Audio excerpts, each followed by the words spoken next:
So kind of an irritating problem here. I'm on the last 2 rows of laying maple hardwood. I can't get my floor nailer in there. I've got one board, I've fixed it down to one side, and here you can tell it's a little bit warped. So what I've done here, I've got some scrap lumber. There's a stud up under here, so I can leverage against this. So I've got my hand nailer in one hand, pry bar here. You can see if I use the pry bar, I can close that gap right there.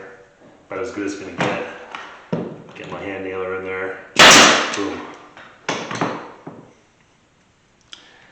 Not perfect. Let's see if I can do better. Oh, really lever on it. Maybe I can get another nail in there. Nope, but it's as good as it's gonna get.